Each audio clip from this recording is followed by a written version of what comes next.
Hello दोस्तों, कैसे हैं आप लोग। आशा करता हूं आप लोग अच्छे और स्वस्थ होंगे। दोस्तों, आज का हमारा वीडियो है बिजली बिल से संबंधित। दोस्तों, यह वीडियो काफ़ी धमाल मचा देने वाला वीडियो होगा। दोस्तों, इस वीडियो को पूरा देखने के बाद आपके मन में बिजली बिल के बारे में जो भी डाउट कन्फ्यूजन बार बार आता होगा, वह डाउट कन्फ्यूजन आपके मन से हमेशा हमेशा के लिए निकल जाने वाला है। क्योंकि दोस्तों, इस वीडियो में आपको बिजली बिल से संबंधित A to Z जानकारी दी जाएगी। इसलिए दोस्तों, वीडियो को बिना स्किप किए हुए वीडियो में लास्ट तक बने रहिएगा। क्योंकि दोस्तों, वीडियो को स्किप करके देखने पर आपको वीडियो में बताई गई पूरी जानकारी नहीं मिल पाता है, आपको अधूरा जानकारी ही मिल पाता है। इसलिए दोस्तों, वीडियो को बिना स्किप किए हुए अंत तक देखिएगा। और वीडियो अच्छा लगे तो वीडियो को लाइक और शेयर ज़रूर करिएगा। हाँ, और दोस्तों, यदि चैनल पे आप नए हैं तो सब्सक्राइब बटन को प्रेस करके बेल आइकन दबाना ना भूलिएगा। तो चलिए दोस्तों, देर न करते हुए वीडियो को स्टार्ट करते हैं। दोस्तों, आप सभी लोग बिजली कनेक्शन लिए होंगे। दोस्तों, बिजली बिल कनेक्शन आप लेते हैं तो उस समय आपको सजेस्ट किया जाता है मीटर लगवाने के लिए। और जब आप मीटर लगवा लेते हैं तो हर महीने आपको मीटर चेक करने वाले आते हैं और एक रसीद निकाल कर देते हैं, जिस पे आपका बिल लिखा होता है कि इस महीने में कितना बिल खपत हुआ है। तो दोस्तों, आज उस रसीद के बारे में, उस स्लिप के बारे में हम आपको पूरा जानकारी देने वाले हैं। दोस्तों, जहाँ तक उम्मीद है कि इस स्लिप के बारे में पूरा जानकारी ज़्यादातर लोगों को नहीं होता है।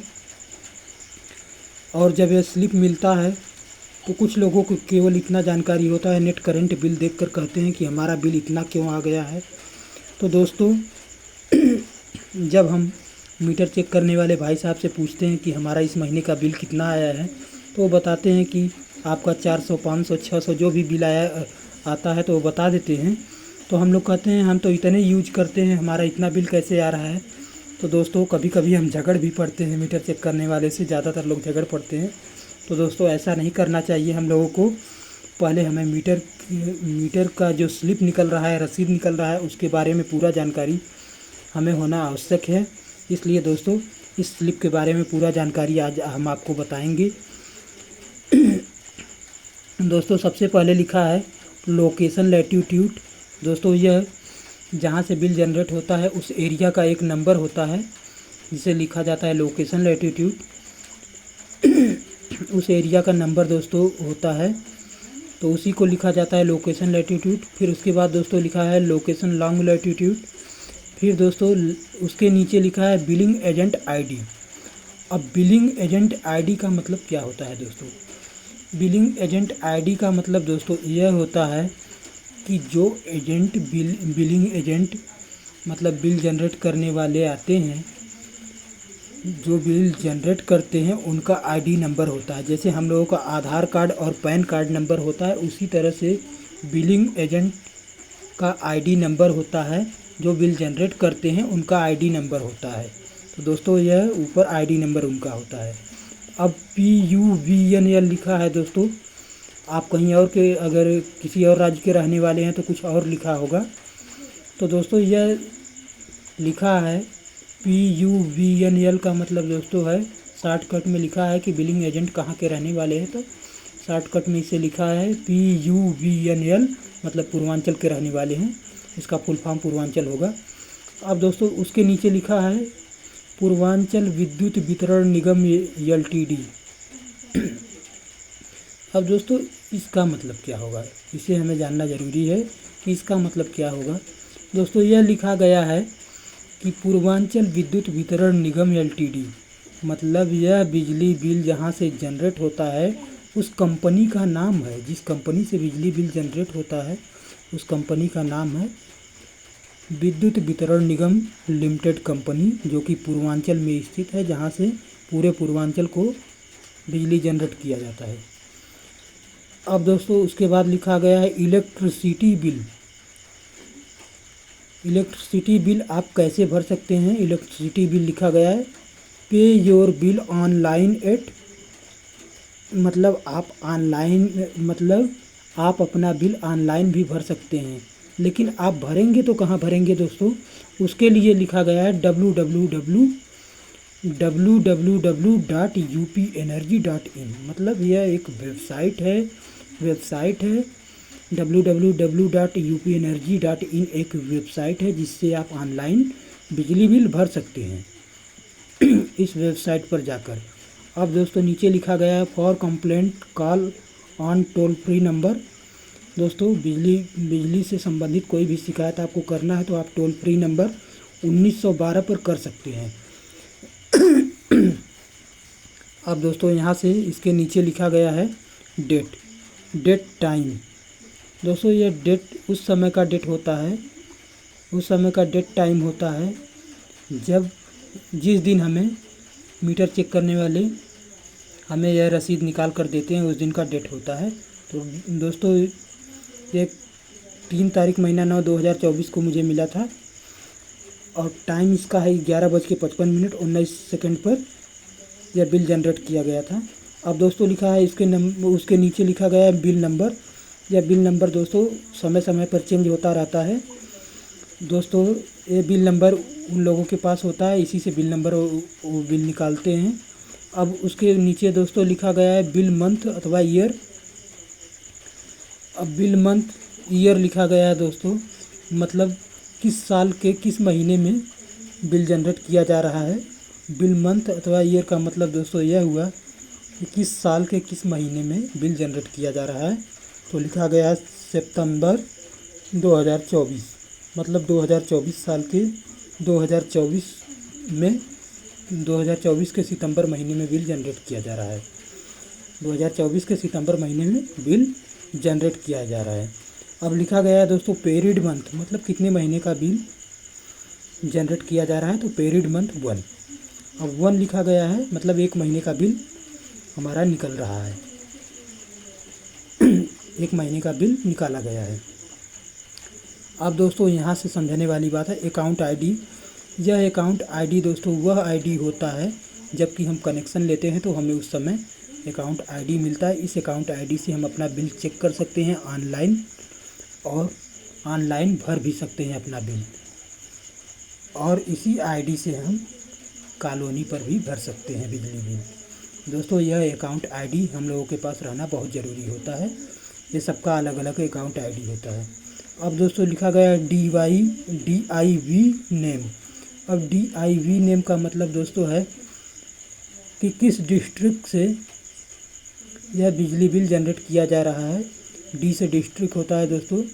DIV नेम किस डिस्ट्रिक्ट से बिजली बिल जनरेट किया जा रहा है तो उस डिस्ट्रिक्ट का नाम लिखा होना चाहिए। तो DIV नेम किस डिस्ट्रिक्ट से बिजली बिल जनरेट किया जा रहा है तो यह आजमगढ़ डिस्ट्रिक्ट से बिल जनरेट किया जा रहा है। अब दोस्तों लिखा गया है नाम। अब यहाँ नाम होता है दोस्तों, ये नाम आप देख रहे हैं दोस्तों, लिखा गया है नेम। यह नेम उस व्यक्ति का नाम होता है जिसके नाम से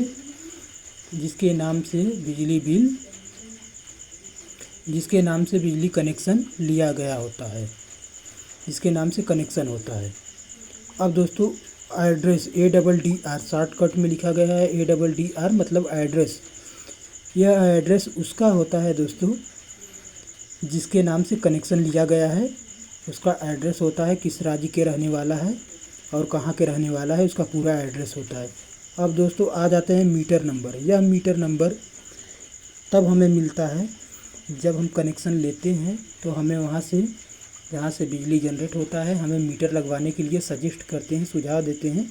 जब हम मीटर लगवा लेते हैं तो उस मीटर पर एक नंबर लिखा होता है जो कि मीटर नंबर होता है। यह मीटर नंबर आपका ऑनलाइन अप्लाई कर दिया जाता है। उसके बाद आपका मीटर सक्रिय हो जाता है बिल जनरेट करने के लिए। तो दोस्तों यह मीटर नंबर आपके मीटर आपका लगा है तो हर मीटर का अलग अलग नंबर होता है, तो ऐसे मीटर नंबर आपके भी स्लिप पे लिखा होगा। तो दोस्तों यह मीटर नंबर, अब यह मीटर नंबर का मतलब समझ लेते हैं दोस्तों कि यदि किसी का बिल बिना मीटर नंबर का आ रहा है तो उसका मीटर सक्रिय नहीं है, तो उसका वो पहले वाला सिस्टम है जो 450-800 रुपया महीना का लगता है, उस हिसाब से बिजली का बिल आता है। और जिसका मीटर नंबर है तो अप्लाई हो गया है, तो मीटर नंबर, इसी मीटर नंबर से बिजली बिल लोग निकालते हैं, मीटर चेक करने वाले। और दोस्तों एक बात और है, अगर मीटर ख़राब भी हो जाए तो हम इस मीटर को चेंज नहीं कर सकते बिना बिजली जनरेट करने वाले कॉलोनी पर बताए हुए। क्योंकि दोस्तों अगर हम चेंज कर देंगे तो जब भी मीटर चेक करने वाला आएगा तो पुराना मीटर खोजेगा, पुराना मीटर नंबर। जब उसे नया मीटर नंबर मिलेगा तो हम पकड़े जाएंगे। इसलिए दोस्तों ख़राब भी हो जाए तो हमें एप्लीकेशन देना होता है जहाँ से बिजली जनरेट की जाती है कॉलोनी से। अब दोस्तों CAT लिखा है, इसका मतलब क्या होगा? CAT का फुल फॉर्म कैटेगरी है दोस्तों। कैटेगरी है LMV1। LMV1 का मतलब दोस्तों है डोमेस्टिक कनेक्शन। अब डोमेस्टिक कनेक्शन अब डोमेस्टिक कनेक्शन क्या होता है, कमर्शियल कनेक्शन, दोनों बता देते हैं दोस्तों। LMV1 लिखा है तो डोमेस्टिक कनेक्शन है। डोमेस्टिक कनेक्शन का मतलब होता है दोस्तों घरेलू कनेक्शन, जो कि 1 किलोवाट का होता है। अब कमर्शियल LMV2 लिखा रहेगा तो कमर्शियल कनेक्शन रहेगा, जो कि बड़े उद्योग करने वाले लोग कमर्शियल कनेक्शन करवाते हैं, जैसे फैक्ट्री वैक्ट्री वाले हैं, और जैसे चक्की है, कोल्हू है, और अन्य चीज़ें लोग चलाते हैं, मशीन लोग चलाते हैं, तो उसके लिए लोग कमर्शियल कनेक्शन लेते हैं। तो दोस्तों ये हमारा जो है डोमेस्टिक कनेक्शन है, 1 किलोवाट का है, 1 किलोवाट प्रति घंटे का है दोस्तों। उसके बाद लिखा गया है, ये समझ जाइए कि LMV1 है तो डोमेस्टिक कनेक्शन, LMV2 है तो मतलब कमर्शियल कनेक्शन है, किसी बड़े उद्योग के लिए लोग लेते हैं। अब ST का मतलब है सप्लाई टाइप, लिखा गया है 17 नंबर। यह 17 नंबर सप्लाई टाइप 17 नंबर यह दर्शाता है कि यह 1 किलोवाट का ही लोड इस पर जाएगा। अब लिखा गया है सेंस लोड। सेंस या सैंक लोड 1 किलोवाट है दोस्तों, मतलब अधिकतम लोड 1 किलोवाट तक लिया जा सकता है, इससे ज़्यादा लोड नहीं लिया जा सकता है, क्योंकि 1 किलोवाट का ही कनेक्शन है। अब लिखा गया है दोस्तों, अगर आप 1 किलोवाट की जगह 1.5 किलोवाट लोड लेते हैं प्रति घंटा, तो दोस्तों आपका जो है कनेक्शन डोमेस्टिक कनेक्शन में नहीं आएगा, आपका चार्ज अधिक लगेगा और आपका कनेक्शन जो है चेंज कर दिया जाएगा कमर्शियल में, या किसी और कनेक्शन में कमर्शियल में चेंज कर दिया जाएगा और आपका चार्ज भी अधिक लगने लगेगा। दोस्तों अब लिखा गया है मैक्सिमम डिमांड। दोस्तों मैक्सिमम डिमांड है, मतलब मैक्सिमम डिमांड जो है प्रति घंटे का जो लोड उठा है हमारा 0.85, मतलब 0.85, जबकि 1 किलोवाट से बहुत ही कम है। अब दोस्तों यहाँ से स्टार्ट होता है रीडिंग का कहानी। अब दोस्तों यहाँ से ध्यान से समझिएगा। दोस्तों वीडियो थोड़ा लंबा हो सकता है, लेकिन पूरा जानकारी आप लोगों को दिया जाएगा। अब दोस्तों यहाँ से देखिए आप, रीडिंग में लिखा गया है प्रीवियस और प्रेजेंट। अब दोस्तों प्रीवियस का मतलब क्या होगा, प्रेजेंट का मतलब, प्रीवियस लेफ्ट साइड में, प्रेजेंट राइट साइड में। अब दोस्तों प्रीवियस का मतलब होता है पिछला, और प्रेजेंट का मतलब होता है उस समय जिस समय बिजली बिल निकाला जाता है उस दिन, और प्रीवियस का मतलब पिछला होता है। प्रीवियस में दोस्तों लिखा गया KWH, मतलब किलोवाट घंटा, किलोवाट प्रति घंटा। अब दोस्तों लिखा गया है प्रीवियस KWH 2030, मतलब 2030 यूनिट पिछले महीने में था। प्रीवियस का मतलब पिछले महीने में। अब DT मतलब दोस्तों शॉर्टकट में लिखा गया डेट, मतलब 2030 यूनिट किस महीने में था वो डेट लिखा गया है, महीना 4 तारीख महीना 8 2024 में 2030 यूनिट था। अब प्रेजेंट में 9वें महीना में 2067 यूनिट आया है दोस्तों, जबकि 2067 यूनिट जो है 3 तारीख महीना 9 2024 में आया है। अब 2067 में से हम 2030 मतलब पिछले वाले महीने का यूनिट माइनस कर देंगे, घटा देंगे, तो हमारा आएगा 37 यूनिट, जो कि KWH यूनिट 37 लिखा हुआ है दोस्तों। आप माइनस करके देख सकते हैं, प्रेजेंट वाले में से प्रीवियस को, पिछले महीने को, मतलब प्रेजेंट यूनिट से प्रीवियस यूनिट को आप माइनस करके देख सकते हैं, तो आपका 37 आएगा। 2067 से 2030 निकालेंगे, माइनस करेंगे तो 37 यूनिट आएगा। अब दोस्तों लिखा गया है स्टेटस। अब दोस्तों स्टेटस ए का मतलब क्या होता है? कभी कभी यहाँ पर एफ भी लिखता है, लेकिन ज़्यादातर ये ए ही रहता है। अब दोस्तों स्टेटस ए का मतलब है एक्टिव है, सक्रिय है, मतलब कार्य कर रहा है। और एफ रहता तो फेल है, निष्क्रिय है, कार्य नहीं कर रहा है। कौन नहीं कर रहा है कार्य, और कौन कार्य कर रहा है? आपका मीटर। तो आपका मीटर इस समय एक्टिव है, मतलब यह मीटर एक्टिव है। अब दोस्तों लिखा गया KWH यूनिट 37। अब यह 37 कैसे आया है?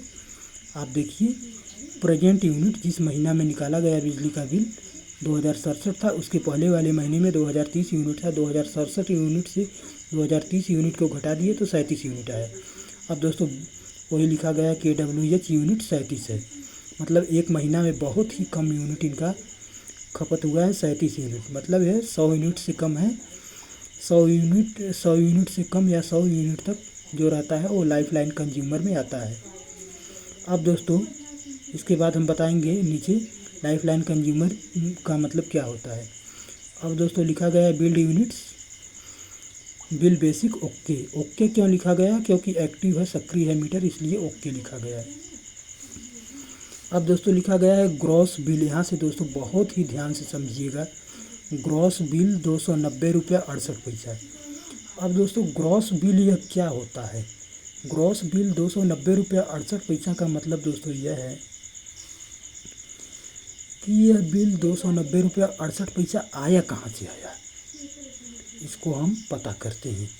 तो दोस्तों हमारा बिजली का बिल आता है 6.5 रुपया प्रति यूनिट। अब 6.5 रुपया प्रति यूनिट से 37 यूनिट में क्या करेंगे? गुणा कर देंगे। 6.5 रुपया से 37 यूनिट में गुणा करेंगे तो हमारा जो भी बिजली का बिल आएगा, जो भी गुणनफल आएगा, पैसा आएगा, वही हमारा बिजली का बिल होगा 37 यूनिट का। मतलब 6.5 रुपया प्रति यूनिट से 37 में गुणा करेंगे तो जो भी पैसा आएगा, गुणा करने पर गुणनफल या पैसा आएगा, वो हमारा टोटल बिजली का बिल होगा। अब उस टोटल बिल को हम ग्रॉस बिल में से माइनस कर देंगे तो हमारा जो भी 50-60 रुपया माइनस करने पर जो भी 50-60 रुपया आएगा, बिल को ग्रॉस बिल से माइनस करने पे जो भी 50-60 रुपया आएगा, वही हमारा क्या होगा? FD चार्ज, जो कि सबका FD चार्ज लगता है, किसी का थोड़ा कम, किसी का थोड़ा ज़्यादा। जिसका यूनिट ज़्यादा होता है उसका ज़्यादा लगता है, जिसका यूनिट कम होता है उसका FD चार्ज कम लगता है। तो दोस्तों आपको समझ में आ गया है कि ग्रॉस बिल कैसे तैयार होता है। ग्रॉस बिल 6.5 रुपया से 6.5 रुपया प्रति यूनिट से जितना भी यूनिट रहेगा उसमें गुणा करेंगे, जो भी बिजली का बिल तैयार होगा वही हमारा बिजली का बिल होगा, और उसको हम ग्रॉस बिल में से माइनस करेंगे। जो भी 50-60 रुपया हमें माइनस करने पर बचेगा, वही 50-60 रुपया हमारा FD चार्ज होगा। अब उसी 50-60 रुपये को जो हम यहाँ बिल हम गुणा करके 37 यूनिट में 6.5 रुपया से निकाले थे, उसमें जोड़ देंगे तो हमारा जो है ग्रॉस बिल तैयार हो जाएगा। इस तरह से हमारा ग्रॉस बिल तैयार होता है। अब दोस्तों यहाँ से समझिए। अब यहाँ से दोस्तों लिखा गया टैरिफ सब्सिडी। टैरिफ सब्सिडी का मतलब दोस्तों क्या होता है?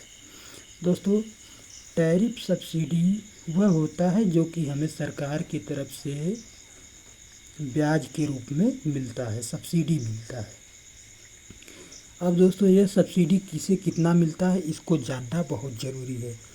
दोस्तों वीडियो को पूरा देखिएगा, वीडियो में अंत तक बने रहिएगा। पूरा वीडियो आपको समझने लायक है, ताकि आप मीटर वाले से कभी झगड़ा न करें। अब दोस्तों टैरिफ सब्सिडी है। टैरिफ सब्सिडी 129 रुपया 50 पैसा, ये कहाँ से आया? अब दोस्तों यहाँ पर समझने वाली बात यह है कि जो 100 यूनिट से, जो प्रति माह 100 यूनिट से कम खपत करता है या अधिकतम 100 यूनिट तक खपत करता है बिजली बिल, तो उसका जो है बिजली खपत करता है दोस्तों, जो 100 यूनिट से कम या अधिकतम 100 यूनिट तक बिजली खपत करता है प्रति महीना, वह लाइफ लाइन कंज्यूमर में आता है। उसको सरकार 3.5 रुपया प्रति यूनिट से ब्याज देती है। और जो 100 से 150 यूनिट तक खपत करता है, उसे सरकार गवर्नमेंट 3 रुपया के हिसाब से टैरिफ सब्सिडी देती है। और जो दोस्तों उससे ज़्यादा बिजली बिल खपत करता है, उसे और कम टैरिफ सब्सिडी गवर्नमेंट देती है। तो दोस्तों ये लाइफ लाइन कंज्यूमर में है, क्योंकि 100 यूनिट से बहुत ही कम यूज किए हैं, 37 यूनिट ही एक महीना में यूज किए हैं। तो ये लाइफ लाइन कंज्यूमर में आ रहे हैं। इन्हें गवर्नमेंट 3.5 रुपया से सब्सिडी इनको मिलेगा। तो दोस्तों 3.5 रुपया से सब्सिडी जब मिल गया, तो टैरिफ सब्सिडी 3.5 रुपया से 37 यूनिट में अब गुणा करेंगे तो हमारा होगा 129 रुपया 50 पैसा। यह क्या हुआ? Tariff subsidy. दोस्तों 3.5 रुपया से 3.5 रुपया प्रति यूनिट से हम गुणा करेंगे 37 यूनिट में, तो हमारा टैरिफ सब्सिडी होगा गवर्नमेंट की तरफ से दिया हुआ 129 रुपया 50 पैसा। अब 129 रुपया 50 पैसा अब हम इसको जो है ग्रॉस बिल में से माइनस कर देंगे। तो ग्रॉस बिल में से माइनस कर देंगे तो जो भी हमारा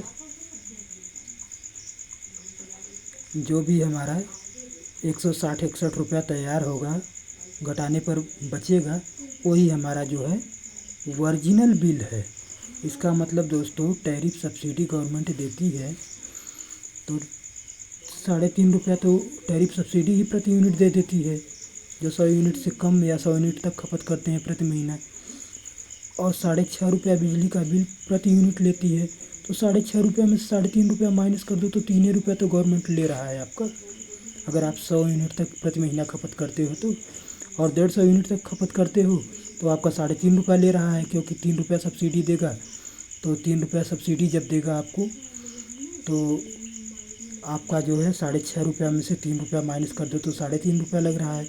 तो दोस्तों इस तरह से गवर्नमेंट 3-3.5 रुपया 4 रुपया के करीबन ही बिजली का बिल लेती है। लेकिन बिजली का बिल दिखावटी तो लगता है 6.5 रुपया 7 रुपया, जबकि बिजली का बिल लगने के बाद हमें टैरिफ सब्सिडी मिलता है, तो हमारा 3.5 रुपया 3.5 रुपया ही पड़ता है। तो दोस्तों अब देखिए हमारा 161 रुपया, जब इसको हम ग्रॉस बिल में से 129 रुपया 50 पैसा हम माइनस कर देंगे तो हमारा 161 रुपया करीबन बचेगा टोटल बिजली का बिल महीना का। अब दोस्तों 37 यूनिट का 161 रुपया बिजली का बिल लग रहा है। तब दोस्तों इसमें नेट करंट बिल क्या है? 376 रुपया 30 पैसा। अब दोस्तों ये समझ लीजिए कि यही बिल आपका रहता अगर, तो आप मीटर चेक करने वाले से कहते तो भाई साहब हमारा बिल कितना है, वो नेट करंट बिल देखकर बता देता 376 रुपया 30 पैसा। आप लोग उससे झगड़ जाते दोस्तों, जबकि पूरा जानकारी होना चाहिए। ये 376 रुपया कैसे आया दोस्तों, जबकि हमारा 161 रुपया 37 यूनिट का बिल आया है। दोस्तों जो हमारा बकाया बिल होता है, एरियर मतलब बकाया, जो हमारा बकाया बिल होता है, एरियर होता है, उस बिल का दोस्तों चक्रवृद्धि ब्याज लगता है, जिसको शॉर्टकट में लिखा होता है LPSC। अब दोस्तों देखिए LPSC 215 रुपया 12 पैसा। अब ये 215 रुपया 12 पैसा दोस्तों क्यों लगा है? क्योंकि एरियर मतलब बकाया राशि ज़्यादा है, 15-15.5 हज़ार रुपये के करीबन ब्याज है, इसलिए 215 रुपया 12 पैसा प्रति माह लग रहा है। किसी महीने में 216 रुपया लगेगा, किसी महीने में 217 रुपया लगेगा। मतलब जब तक पहले का उसका बिल नहीं भराएगा तो चक्रवृद्धि ब्याज लगता रहता है। तो दोस्तों अब हमारा 161 रुपया 37 यूनिट का बिल हुआ, टोटल बिल हुआ। अब 215 रुपया 12 पैसा हमारा चक्रवृद्धि ब्याज जोड़ देंगे 161 में, तो हमारा दोस्तों टोटल बन जाएगा 376 रुपया। अगर हमारा बिल बकाया नहीं होता तो हमें केवल 161 रुपया महीना ही पे करना होता इस महीने का। इसलिए दोस्तों 376 रुपया 30 पैसा जो है अब हमें पे करना पड़ेगा इस महीने का। LPSC जो होता है दोस्तों ब्याज होता है, ध्यान दीजिएगा। अब एडवांस पेमेंट जीरो है, इंटरेस्ट जीरो है, एडवांस पेमेंट एरियर। अब दोस्तों देखिए एरियर मैं बताया था, एरियर मतलब बकाया होता है। तो हमारा 15,500 के करीबन बकाया है, तो 15,432 रुपया। तो दोस्तों ये एरियर चार्ज हो गया, एरियर हो गया, तो बकाया राशि इसी का LPSC 215 रुपया महीना आ रहा है ब्याज। अगर हमारा ये बकाया नहीं रहता तो हमारा जो है 161 रुपया ही बिल आता टोटल। अब दोस्तों लिखा गया है टोटल पेबल अमाउंट। अब टोटल कितना हमें जमा करना है दोस्तों, तो एरियर मतलब बकाया पहले का 15,432 और इस महीने में ब्याज और बिल जोड़ने के बाद 376 रुपया नेट करेंट बिल जो तैयार हुआ है उसको, तो हमारा जो ब्याज और बिल और ब्याज LPSC जो है ब्याज जोड़ने के बाद नेट करंट बिल तैयार हुआ 376 रुपया 30 पैसा, और जो है एरियर बकाया राशि 15,432 रुपया, ये दोनों जोड़ने के बाद हमारा तैयार होगा टोटल पेबल करना है हमें 15,809 रुपया। अब 15,809 रुपया हमें जमा करना है। दोस्तों एक बार समझ लीजिए फिर से, नेट करंट बिल 376 रुपया, ये हमारा जो तैयार हुआ है।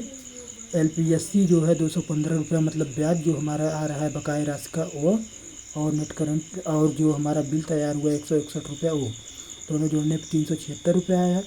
अब उसके बाद दोस्तों एरियर जो बकाया राशि है इसमें जो है 376 रुपया जोड़ देंगे, तो हमारा टोटल 15,809 रुपया होगा। अब दोस्तों अमाउंट पेबल हमें करना है 15,809 रुपया बाई ड्यू डेट। अब दोस्तों नीचे लिखा गया है ड्यू डेट 10 तारीख महीना 9 2024, इस तारीख तक हमें लास्ट डेट है जमा करने का। अब दोस्तों लिखा गया है डिसकनेक्शन डेट मतलब 17 तारीख तक अगर हम नहीं मतलब ये बिल जमा नहीं हुआ तो डिसकनेक्ट कर दिया जाएगा। दोस्तों ये हर बार लिखा होता है लेकिन लोग करते नहीं डिसकनेक्ट। तो दोस्तों कभी कभी जब ज़्यादा बिल हो जाता है तो लोग कर देते हैं। तो दोस्तों आशा करता हूँ यह वीडियो मेरा आप लोगों को अच्छा लगा हो, जानकारी अच्छी लगी हो। दोस्तों अगर वीडियो अच्छा लगा हो, जानकारी अच्छा लगा हो तो दोस्तों वीडियो को लाइक शेयर ज़रूर करिएगा, और चैनल पर नए हो तो सब्सक्राइब बटन को प्रेस करके बेल आइकन दबाना मत भूलिएगा। दोस्तों यह वीडियो काफ़ी परिश्रम से आप लोगों के लिए तैयार किया जाता है। जय हिंद दोस्तों।